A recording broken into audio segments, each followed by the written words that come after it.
Hi everybody, and welcome back to Plastic Models by a Regular Dude. And today I thought I would do a quick January recap and see what's coming up in February. Alright, first up, what's been going on in January? Well, the only thing I've really worked on in January, I worked a little bit on my King Tiger that's in a box right now. But I've mostly been working on this as a change of pace, as I have mentioned in my videos leading up to this point in time. So this is how far I've gotten. I've got the base painted. I'm going to do a little bit of shading on that and a little bit of weathering on it, not much. But this is where I am so far on the X-Wing, Wedge Antilles X-Wing Red 2. It's been a very good kit. I've really enjoyed building this as something completely different than what I normally build. And I have to say that I'm pleasantly surprised with Bandai Star Wars kit here. It fits together really well. Cleanup is very easy, and it's really kind of a cool kit. There's been a couple places in the instructions where I've gotten kind of lost, but it's just because, you know, I'm used to 1, 2, 3, 4, 5, 6 kind of thing. And this, you know, goes and then goes up here, and then you do this, and then you jump back down here, and blah, blah, blah. So anyway, this one's coming along really good. I should actually have this wrapped up probably by the beginning, middle next week, maybe even a little bit sooner. Then I can move on to my next project. Okay, so as far as new stuff, I didn't really get some new stuff. I might have. I got a box I gotta open up, but one of the things I did get is I have a couple of these bottles. One I use for lacquer thinner, one I use for distilled or filtered water. I just mainly use filtered water now. It's good enough. And then I wanted to get another one for my acrylic paint cleaner, you know, for when I use acrylic type things in the airbrush like Stynylrez primer or whatever. And these bottles, you can get them on Amazon. They're really super cheap, and I have to say that I really like them. They're very, very handy with this spout and everything on them. So I got that. Then I also from Amazon got this bag of 200 pipettes or pipettes, depending on where you come from and how you say it. 200 of these, and they're really cool. They work really well. Being in California, I'm sure they'll be outlawed soon because they are made out of plastic, and you know, it could cause trouble with alien life or whatever. But yeah, bought them in a big bag. Again, it was really super cheap. I don't remember how much they were, but I mean, it was like, I think it seemed like it was like $8 or $9 for a bag this size. So really stoked with that. I was starting to get kind of low on the ones that I had. Man, I also got some bottles. Again, these were like $8, I think. There's 50 of them. And basically what it is a dropper type bottle, similar to like Vallejo stuff. But it's 3 components. It is a bottle. It is a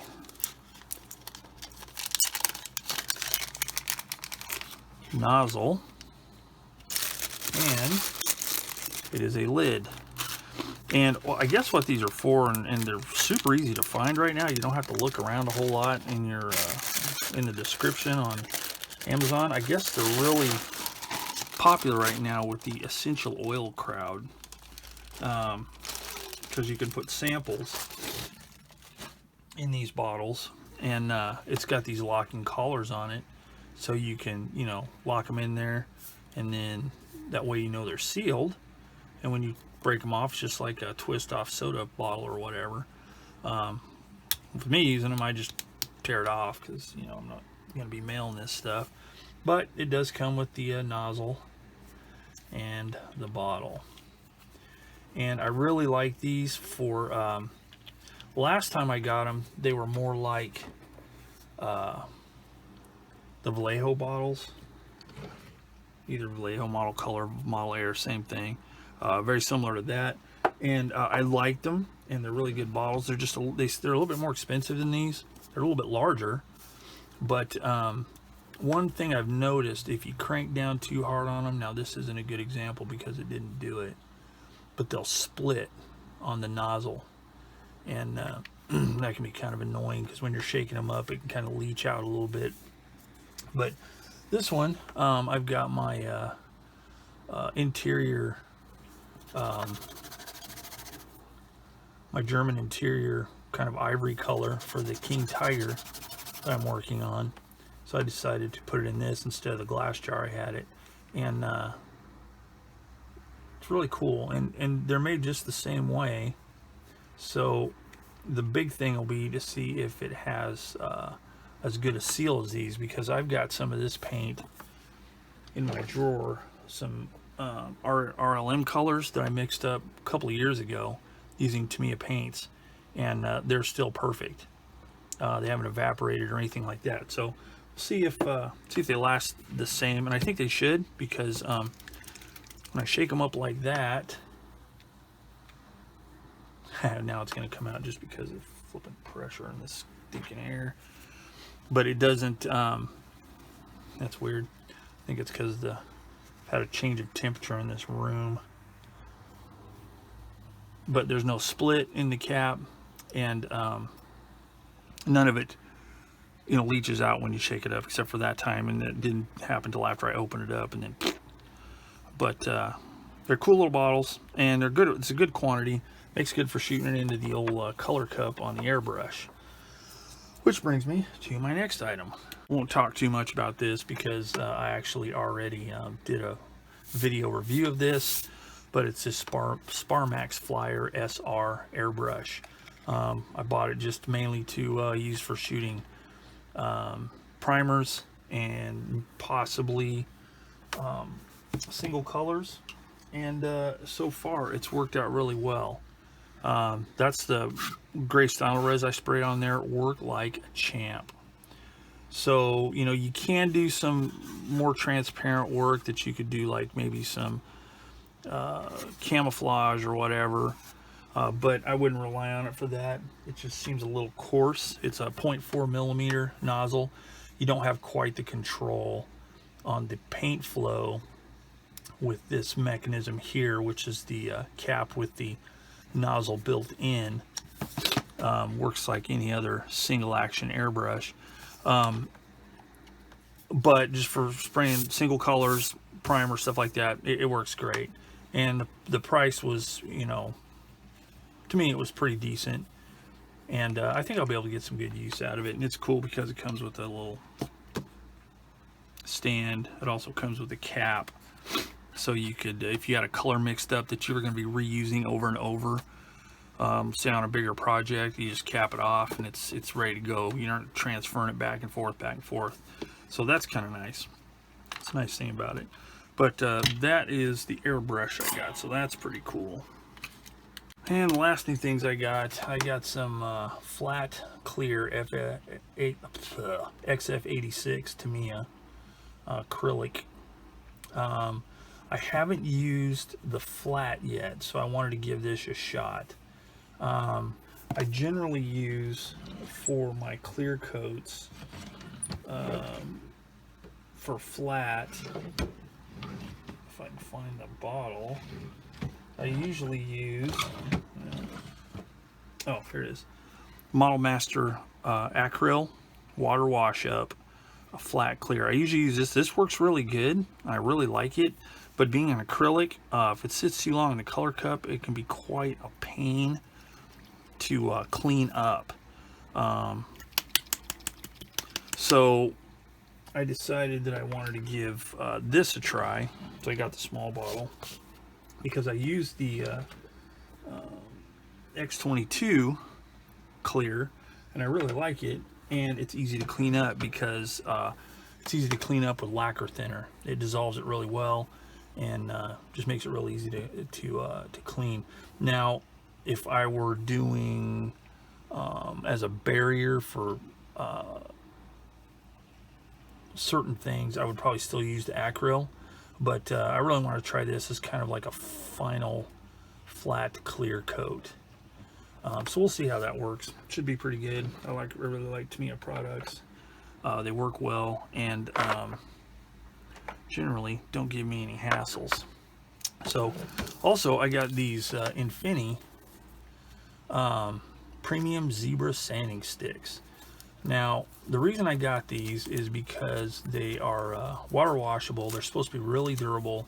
A lot of people that I watch their channels or read their blogs or whatever really have good things to say about it. So I really wanted to try these because I've been using mainly other than these Ultimate Modeling Products sponge deals for rigid sanding. I've been using these here, which are like from beautician supplies, or you get them at your local chemist or pharmacy, depending on what part of the world you're on, is what you call it. And they work well, but they just don't seem to be as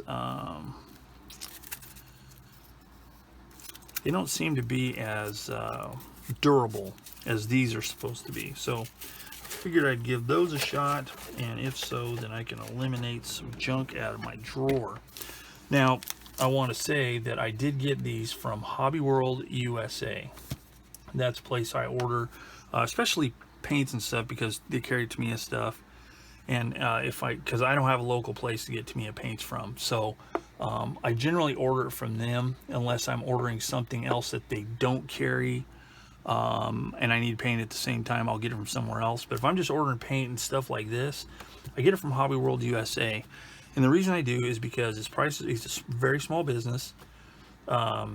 His prices are very competitive, sometimes cheaper than some of the bigger online retailers, and his customer service is phenomenal. His name is Matthew Bowl, and if you want to check out his website, it's called Hobby World USA. I will try and remember to put a link down below. And I'm not getting anything from this guy. I'm not, he's not sending me anything. He didn't ask me. Nothing. I've just bought some stuff from him, and his service is great. One time I got sent something, and a bottle of paint had leaked in the box. Now, it didn't mess anything up, but basically the bottle was pretty well jacked up. And I mentioned it to him, boom, he sent me out a new bottle of paint. Just no questions asked, done.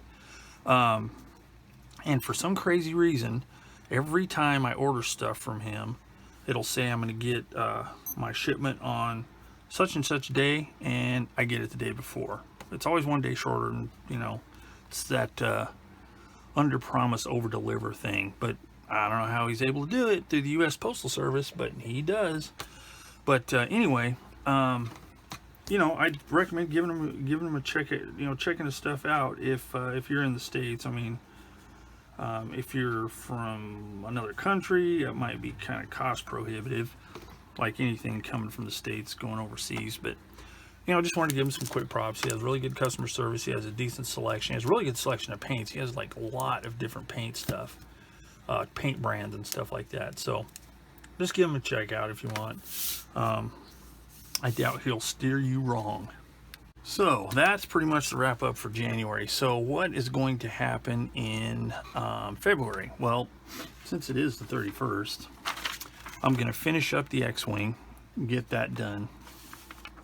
Again, hopefully within a week or less. And that will be ready to go on a base and put it in with the rest of my models. So then after that, I'm going to continue working on the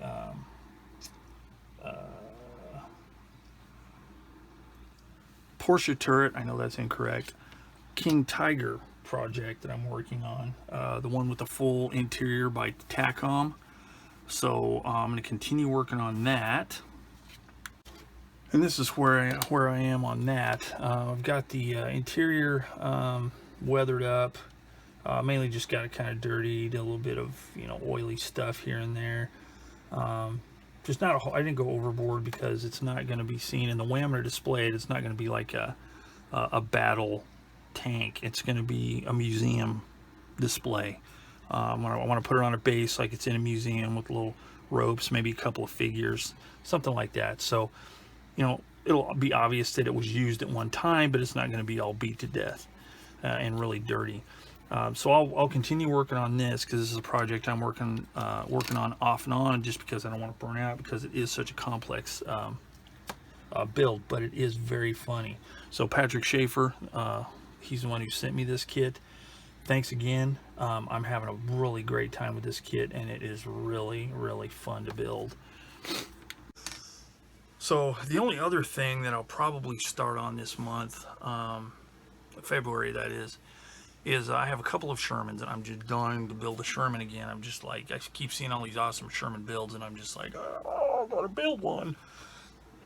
So I've got two kits. I've got an M4A1 76 wet sent to me by Harold Adams, and I want to build that one. He sent me some extra stuff in there, so it's going to be a really, really good project.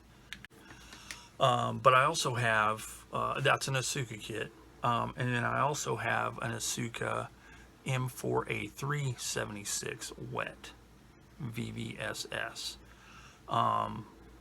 That one, I kind of have a plan for something really out of the ordinary.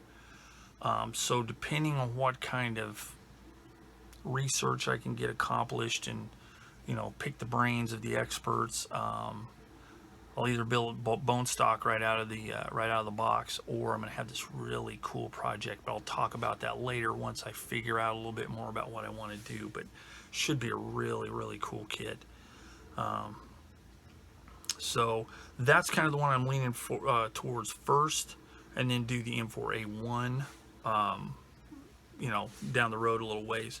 I'm trying to build my kits in the order that I've purchased or been gifted them.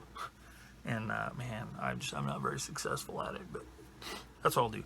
Also, off and on, I'll be working on, I've talked about it before, the Lindbergh HE111, and that is just purely, it's going to be for my beginner series videos on how to paint RLM colors, how to paint German aircraft, kind of. The build is just, I've got slapped it together. There's some, you know, there's some weird seams and stuff, but it's purely a painting project, and if I mess something up, no big deal. But it was gifted to me by my kids a long time ago, so I'd kind of like to do a really nice paint job on it. So I'll be working on that off and on as well, so keep an eye out for that if you're interested. So basically that's it. That's what went on in January and what's coming up in February. So, you know, stay tuned if you like, and see what's going on Plastic Models by a Regular Dude. And if you have any hints, tips, questions, concerns, anything like that, if you've had any experience with any of the kits I mentioned, put it down in the comments down below, comment section down below, and I'll get back to you as quick as I can. So that's it for now. Thanks for joining me here on Plastic Models by a Regular Dude, and I will see you all later.